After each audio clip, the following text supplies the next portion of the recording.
สวัสดีค่ะ คลิปนี้จะมาแชร์เทคนิคการถักเชือกร่มด้วยวิธีที่ง่ายๆได้ลายที่สวยๆตามแบบนี้นะคะลายนี้แม่แต่เรียกลายผ่าหวายนะคะเพื่อนๆเรียกลายนี้ว่าอะไรกันบ้างคะสามารถพิมพ์คอมเมนต์มาบอกแม่แต่ได้นะคะลายสวยๆนี้เกิดจากการถักคอทอหรือควักธรรมดาหรือซิงเกิลโครเชต์นั่นเองนะคะ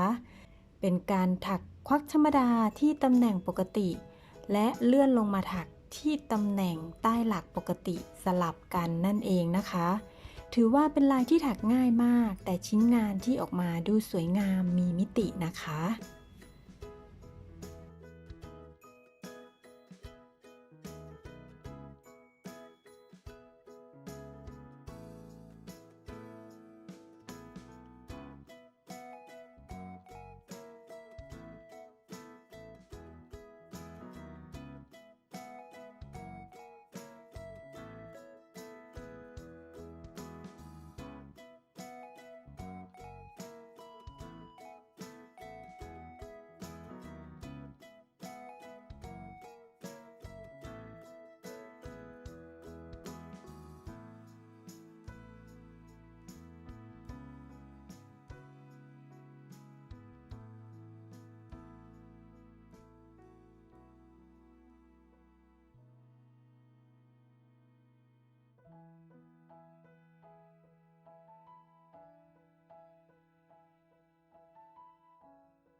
วิธีการเริ่มต้นถักลายนี้จะง่ายๆไม่ซับซ้อนไม่ต้องนับจำนวนหลักเพื่อให้พอดีกับช่วงลายนะคะเริ่มต้นให้เราถักโซ่ขึ้นมาเท่ากับความยาวที่เราต้องการเลยค่ะ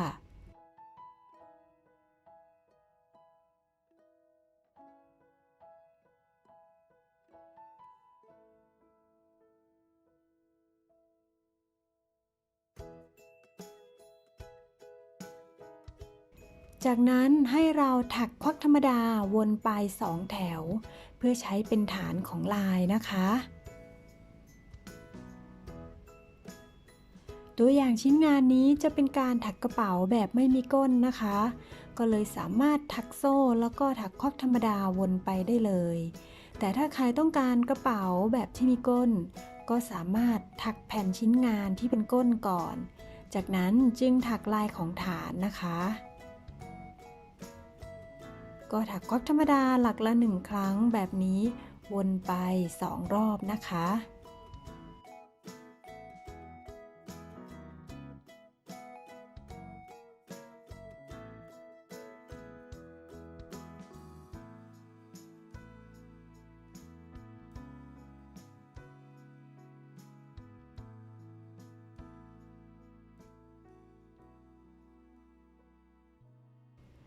เมื่อถักควักธรรมดาวนไป2รอบแล้ว ต่อไปแถวที่3เริ่มต้นถักลาย หลักแรกให้ถักควักธรรมดาตามปกติ หลักต่อไปนะคะ เราจะถักควักธรรมดาลงใต้หลักของแถวข้างล่าง ตามปกติเราจะถักโดยการแทงเข็มผ่าน2เส้นตรงนี้ใช่ไหมคะ แต่ลายนี้เราจะถักควักธรรมดาโดยการแทงเข็มลงใต้หลักของแถวข้างล่างแบบนี้ค่ะ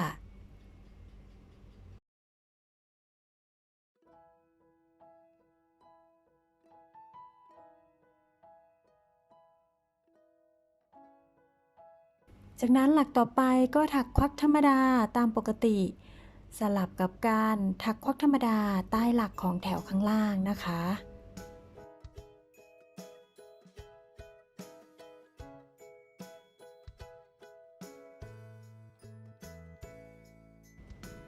ลายนี้ก็จะถักสลับกันไปแบบนี้วนไปจนครบรอบแถวนะคะซึ่งถือว่าเป็นลายที่มีการถักที่ง่ายๆไม่ซับซ้อน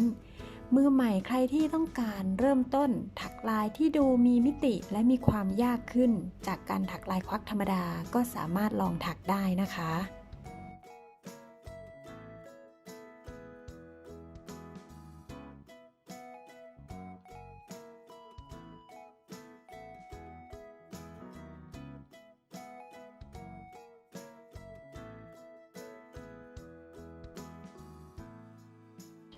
เราก็ถักสลับกันไปแบบนี้วนไปจนครบรอบแถวนะคะ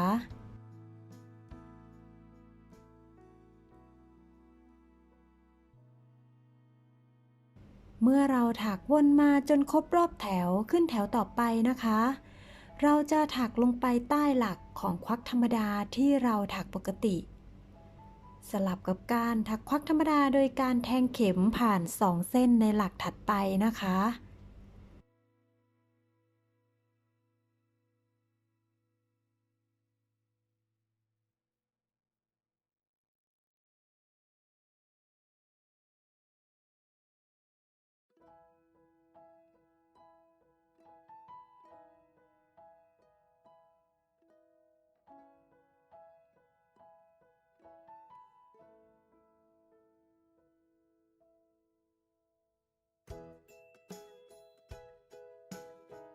เดี๋ยวซูมกล้องให้ดูชัดๆอีกทีนะคะ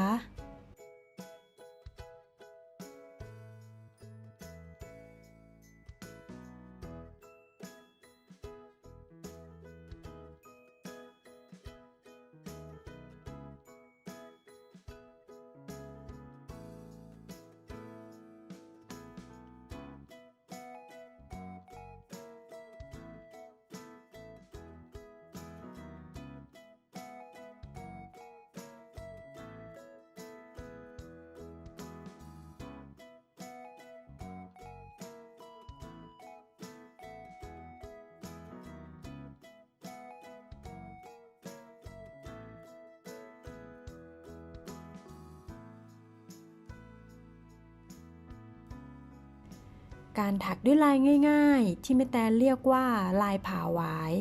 ก็จะมีวิธีถักตามนี้นะคะ ทุกคนสามารถนำไปประยุกต์ใช้ในการถักกระเป๋าได้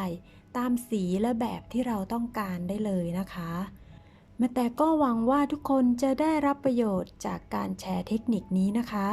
สำหรับคลิปนี้นำมาฝากสั้นๆเพียงแค่นี้